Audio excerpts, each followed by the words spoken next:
தேவகீதை திருத்தலத்தில் எழுந்தருளியிருந்த கந்தபெருமான், திருமால், நான்முகன், தேவாதி தேவர்கள், முனிவர்கள், யோகியர், சேனா வீரர்கள் ஆகியோர் புடைசூழ விண்வழியே தமது சிவத்தல யாத்திரையை தொடர்ந்தார். விண்வழியே பயணத்தை தொடங்கிய முருகப்பெருமான் பூமண்டலத்து புனித கஷேத்திரங்களை தரிசிக்க திருவுள்ளம் கொண்டார். யாத்திரையின் முதல் கட்டமாக கேதாரம் என்னும் திருத்தலம் வந்தார். அத்திருத்தலத்தின் மகிமை மிகவும் சிரேஷ்டமானது. தவசிரேஷ்டரான பிரிங்கி முனிவர் ஈசனை மட்டும் வலம் வருவதனை வழக்கமாக கொண்டவர். முனிவரின் இச்செயல் பார்வதி தேவிக்கு மிகுந்த வேதனையை தந்தது. முனிவர் தம்மையும் சேர்த்து வணங்க வேண்டும் என்பதற்காக கேதாரர் தலம் வந்து தவத்தை மேற்கொண்டார்கள். ஈசனின் கடாட்சத்தால் ஈசனின் இடபாகத்தில் இடம் பிடித்தாள் பார்வதி தேவி. பார்வதி தேவியார் தவமிருந்த இத்திருத்தலத்தில் ஒரு உளுந்து அளவு நீரை பக்தி இல்லாத நாத்திகன் பருகினார் கூட அவனுக்கு மறுபிறவி கிடையாது. இப்பேற்பட்ட திவ்ய கஷேத்திரத்தில் கோயில் கொண்டுள்ள கேதார ஈஸ்வரரை முருகப்பெருமான் கண்குளிர தரிசித்து மகிழ்ந்தார். அங்கிருந்து புறப்பட்டு ஈசனே பரம்பொருள் என்ற உண்மையை திருமாலுக்கும் உலகிற்கும் உணர்த்திய காசியம்பதி விஸ்வநாத சாமியையும் தரிசித்து காதலால் கசிந்து கண்ணீர் மல்கி நின்றார். ஆலயத்தை வலம் வந்து வணங்கினார். அடுத்து திருப்பருப்பதம் ஸ்ரீ சைல நகர் நோக்கி பயணமானார். நந்தி தேவர் மலையாக நின்று கைலை அரசை தமது அரிய தவத்தால் வழிபட்ட திருத்தலம். அங்கு கோயில் கொண்டுள்ள மல்லிகார்ஜுன ஈசனை தொழுது பணிந்தார். வலம் வந்து கண்டேன் என் நீலகண்ட தம்பிரானை என்று தோத்திரம் செய்து நேத்திரம் குளிர்ந்தார். பயணத்தை தொடர்ந்தார். மாங்கனிக்காக அன்னையிடம் கோபித்துக் கொண்டு கந்தகிரி நீத்து பாதாளலோகம் சென்று ஒரு குகை வழியே வெளியே வந்து தம்மை சேவிக்கும் தேவாதி தேவர் பூஜிக்கும் திருவேங்கடமலையை கண்டார்.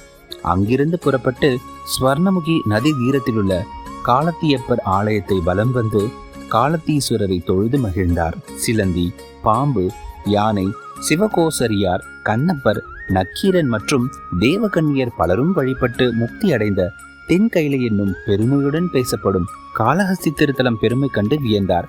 அங்கிருந்து பல சிவத்தலங்களை தரிசித்துக் கொண்டே திருவாலங்காட்டை அடைந்தார். ஈசன் ஊர்த்துவ தாண்டவத்தில் காளியின் செருக்கை அடக்கிய திருவாலங்காட்டில் கோவில் கொண்டுள்ள ஈசனை வலம் வந்து நலம் பல பெற்று சிவத்தல யாத்திரை புறப்பட்ட முருகப்பெருமானின் அடுத்த கட்டமாக காஞ்சியம்பதி வந்தடைந்தார். நகரேஷு காஞ்சி என்று சிறப்பித்து சொல்லப்படும் காஞ்சியில் கம்பா நதி தீரம் அம்மன் தவமிருந்து கைத்தலம் பற்றிய ஏகாம்பரேஸ்வரரை முருகப்பெருமான் தோத்திரங்கள் பல சொல்லி தரிசித்து அகமும் முகமும் மலர்ந்தார். மற்றும் நான்முகன், திருமால், தேவர்கள் பூஜித்து போற்றிய அவ்வூரில் உள்ள அனைத்து சிவாலயங்களையும் முருகப்பெருமான் தரிசித்து மகிழ்ச்சி கொண்டார். திருமாலும் நான்முகனும் ஈசனின் திருத்தோற்ற வைபவத்தை உலகிற்கு உணர்த்த ஜோதிலிங்க சுரூபனாக காட்சி கொடுத்த அண்ணாமலையாரை ஆறா காதலால் ஆராதித்து திவ்ய தரிசனத்தால் உள்ளம் உருகி திருவெண்ணைநல்லூர் என்னும் பெருமன சிவத்தலத்தை வந்தடைந்தார். பொன்னை ஆற்றின் கரையில் உள்ள சிவகோயில் எழுந்தருளியுள்ள நல்லூர் பெருமானார் சுந்தரமூர்த்தி நாயனாருக்கு பித்தா என்று அடியெடுத்து கொடுத்தார். அப்பேற்பட்ட சிவலிங்க பெருமானை முருகப்பெருமான் அபிஷேக ஆராதனைகளால் வழிபட்டு ஆத்மசுகம் கண்டார். ஆலயத்தை பன்முறை வலம் வந்து வீழ்ந்து பணிந்து தொழுதார். அங்கிருந்து புறப்பட்டு காசிக்கு நிகரான திருமுதுகுன்றம் என்னும் பழம்பெரும் பதியை தரிசித்தார்.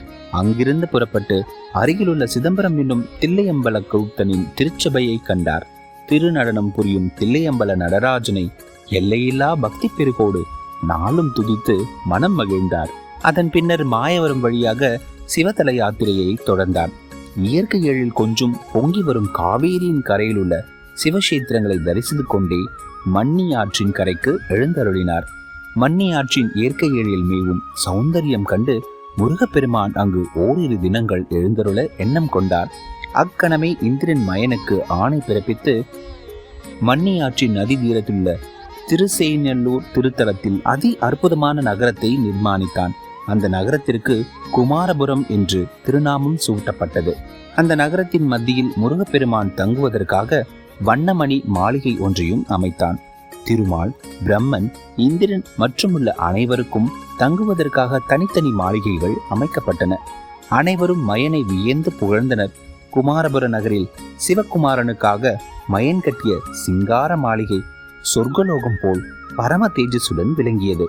அன்றிரவு தேவேந்திரன் தனது இன்ப மாளிகையில் சப்ரமஞ்ச கட்டிலில் சிவநாம சிந்தையுடன் படுத்திருந்தான். அது சமயம் சீர்காழிப்பதியின் வன தேவதை கையிலுள்ள ஒரு ஆபரணம் நிரம்பிய பொற்கூடத்துடன் இந்திரனின் கூடாரத்திற்கு வந்தாள். வந்தவள் இந்திரனை நமஸ்கரித்து, தேவாதி தேவா, முன்பொரு சமயம் தாங்கள் இந்திராணியுடன் சீர்காழியில் வசிக்கும் போது இந்திராணியின் நவரத்ன அணிமணி ஆபரணங்களை இப்பொற்கூடத்தில் இட்டு என்னிடம் கொடுத்து கூடத்தை பத்திரமாக பாதுகாக்கும்படி கட்டளையிட்டீர்கள், ஏற்றுக்கொள்ளுங்கள் என்று சொல்லி கொடுத்தாள். பொற்கூடத்தை திறந்து பார்த்த தேவேந்திரன் இந்திராணியின் ஒவ்வொரு நகைகளையும் பார்த்து பார்த்து கண்ணீர் சிந்தினான். இந்திரனுக்கு இந்திராணி நினைவு வந்தது. ஜொலி ஜொலிக்கும் ஆபரணங்களை கண்டு பூரித்து போன தேவேந்திரன் ஒவ்வொரு ஆபரணங்களிலும் இந்திராணியின் அழகு தோற்றத்தை கண்டான். அது சமயம் பூமணம் மேவி வரும் வாசமிகு தென்றல் தேனிசை தாங்கி வந்தது. கொஞ்சம் குளிர்நிலா இந்திரன் மேனியை சுட்டெரித்தது. கூவும் குயில் அவனை இன்பபுரிக்கு இழுத்துச் சென்றது. தனிமை அவனை இனிமையில் தள்ளியது. காமன் கனை தொடுத்தான். மன்மதபானம் அமரேந்திரனை தாக்கியது.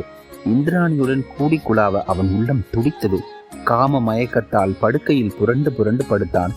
உறக்கம் வரவில்லை. இந்திரனுக்கு ஒவ்வொரு வினாடியும் ஒவ்வொரு யுகமாக கழிந்தது. காம வலையில் சிக்கி தவித்தான். மறுநாள் பொழுது புலர்ந்தது. இந்திரன் பொற்கூடத்தை தன்னுடன் வந்த அப்சர மகளிரிடம் கொடுத்து இதனை பத்திரமாக இந்திராணியிடம் சேர்த்து விடவும் என்று கட்டளையிட்டான். அதன் பிறகு அமரேந்திரன் ஆசார அனுஷ்டானங்களை முடித்துக்கொண்டு திருமுருகனை தரிசித்தான். சிவகுமாரனின் திருமுக தரிசனத்தால் இந்திரனது இதயத்தில் உள்ள அஞ்ஞானம் விலகியது. ஞான பழமானான். ஐயனின் திருமுக தரிசனத்தால் மனம் தெளிந்தான் மகேந்திரன். ஐயன் திருவமுது செய்து மகிழ நெய், தேன், மா, பலா, கதலி போன்றவற்றை பொன்தட்டில் வைத்து நிவேதனம் செய்தான். முருகனின் சிவ வழிபாட்டிற்கு தேவையான பால், தேன், சந்தனம், பன்னீர், கங்கை நன்னீர் கொண்டு வந்தான். நறுமலர், பொன்பட்டு வஸ்திரம் என்று பூஜைக்கு தேவையான அனைத்து பொருட்களையும் கொண்டு வந்து முருகன் முன்பாக சமர்ப்பித்தான். முருகப்பெருமான் சிவ ஆகம முறைப்படி சிவலிங்கத்தை பிரதிஷ்டை செய்து தூப தீபாராதனை காண்பித்து திருமஞ்சனம் ஆட்டினான். பாசுபத நோன்பு இருந்து ஈசனையும் ஈஸ்வரியையும் வேதாகம முறைப்படி ஆராதனை செய்தான். கந்தவேலின் வழிபாட்டில் ஈசன் விழிமலர்ந்து அருள் சுரிந்தார். ஈசன் ரிஷப வாகனத்தில் பார்வதி தேவியுடன் முருகன் முன் பிரசன்னமானார். திருமால், பிரம்மன், இந்திரன் முதலியோர் சிவநாமத்தை முழங்கினர். பண் இசைத்தனர். புத்தம் புது மலர் தூவி வாழ்த்தினர். முருகப்பெருமான் சிரம் மீது கரம் உயர்த்தி அம்மை அப்பனின் திருவடி மலர் போற்றினான். பிராட்டியார் முருகப்பெருமானை அன்போடு வாரி அணைத்து உச்சி மோந்து உவகை பூண்டார்கள். எம்பெருமான் குமரனை மார்போடு அணைத்து அகமகிழ்ந்தாள். கந்தா, போர்க்களத்தில் உனது வீரத்தை கண்டோம். தல யாத்திரையில் உனது பக்தியை கண்டோம். உனது பக்திக்கும் வீரத்திற்கும் பரிசாக ருத்ரபாசுபதாஸ்திரம் அளித்தோம் என்று சொல்லி அஸ்திரத்தை கொடுத்தார். முருகன் பணிவன்போடு அதனை பெற்று கண்களில் ஒற்றிக்கொண்டார்.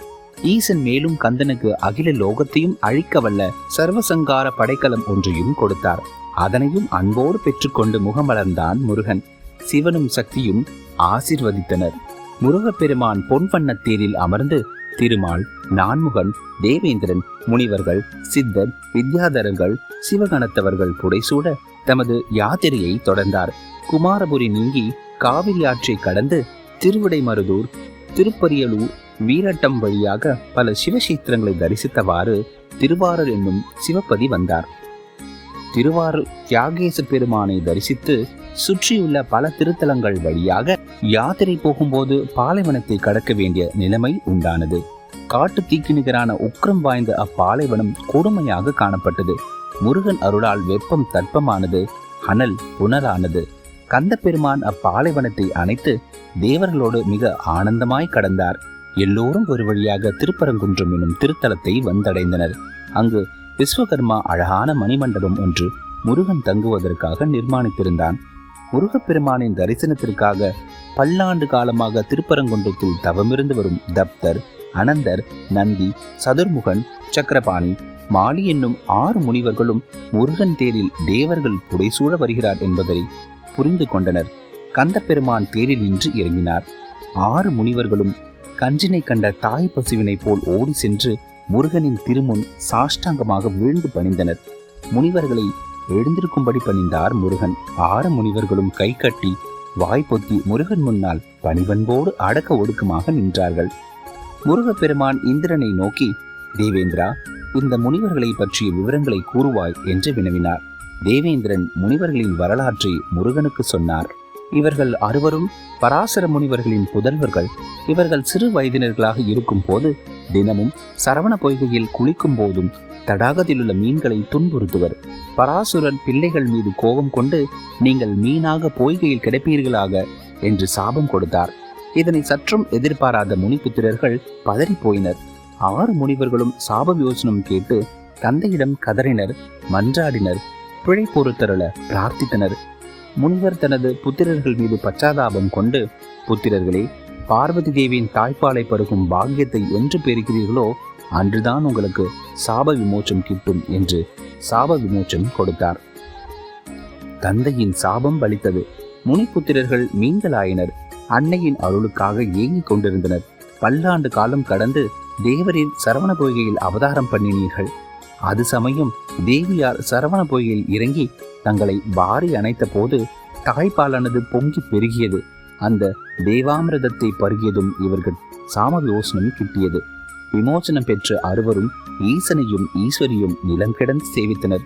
மகாபிரபு, அடியேன்கள் பிறவி பயனை அடைய அருளவும் என்று பிரார்த்தித்தனர். ஈசன் முனிவர்களை திருநோக்கம் செய்து, முனிவர்களே, முருகன் அருளால் சாப விமோச்சனம் பெற்றீர். அதேபோல் பிறவி பயனை பெறுவதற்கு திருப்பரங்குன்றம் வரும் எமது குமரன் முருகன் அருளால் உங்களுக்கு பிறவி பயன் கிட்டும் என்று அருள் செய்தார். முனிவர்களின் சரிதையை கேட்ட ஆறுமுகன் அவர்களுக்கு அருள் செய்ய திருவுள்ளம் கொண்டார். முனிவர்கள் மனம் மகிழ்ந்து, எப்பொழுது எங்களுக்கு தேவருடைய தரிசனம் கிடைத்ததோ அப்பொழுதே நாங்கள் தன்யர்களானோம் என்று சொல்லி முருகனை மேன்மேலும் பணிந்து துதி செய்தனர். முனிவர்களின் பக்தியை கண்டு பெருமிதம் பூண்ட முருகப்பெருமான், முனிவர்களே, நீங்கள் எம்முடன் இருங்கள் என்று அன்பு கட்டளையிட்டார். முனிவர்கள் அடைந்த இன்பத்திற்கு எல்லையே இல்லை. இவ்வாறு பக்தர்களுக்கு பேரருள் பாலித்து திருப்பரங்குன்றம் எழுந்தருளி விஸ்வகர்மாவால் ஸ்தாபிக்கப்பட்ட மணிமண்டபத்தில் எழுந்தருளி லோக சம்சரணை பண்ணினார் முருகன்.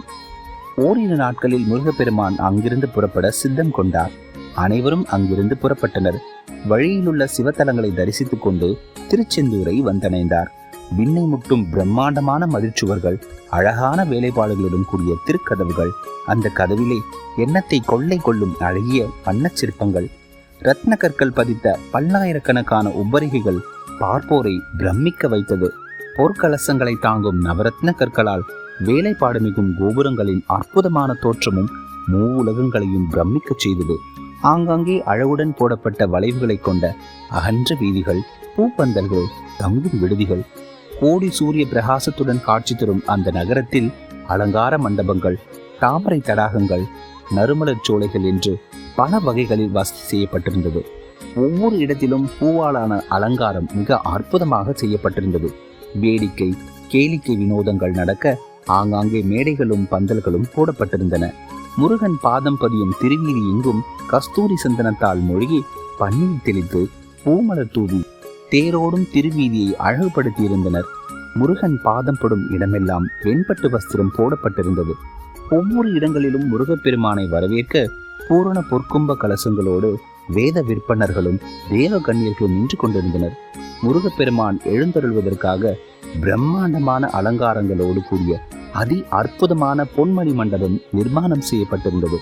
அம்மண்டபத்தில் முருகப்பெருமான் எழுந்தருள்வதற்காக நவரத்ன கற்கள் பதித்த வைரமணி பொன்னூஞ்சல் போடப்பட்டிருந்தது.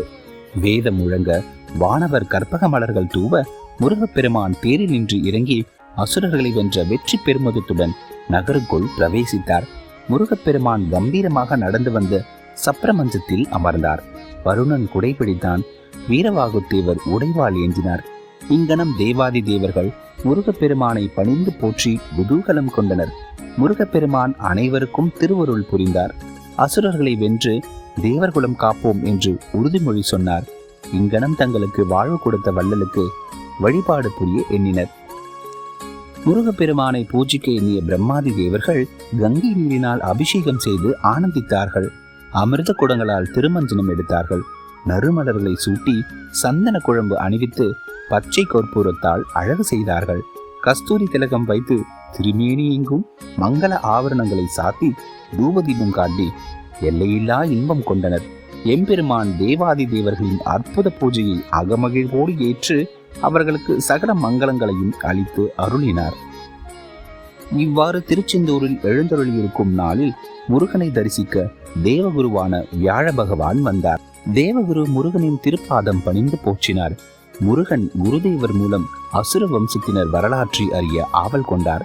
அந்த ஆவலை அமரரிடம் விளம்பினார்.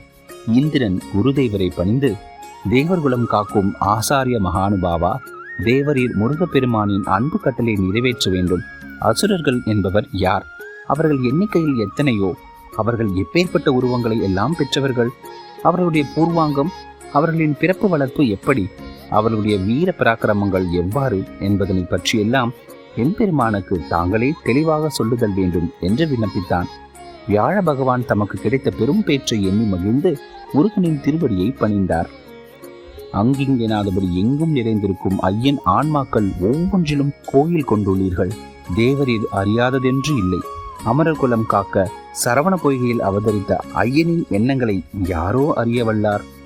அசுரர்களை பற்றி பெருமான் எம்மிடம் வினவுவது அவர்களை பற்றி அறிந்து கொள்வதற்காக அல்ல, எங்கள் மீது ஐயன் பூண்டு கருணையின் வைபவமே ஆகும்.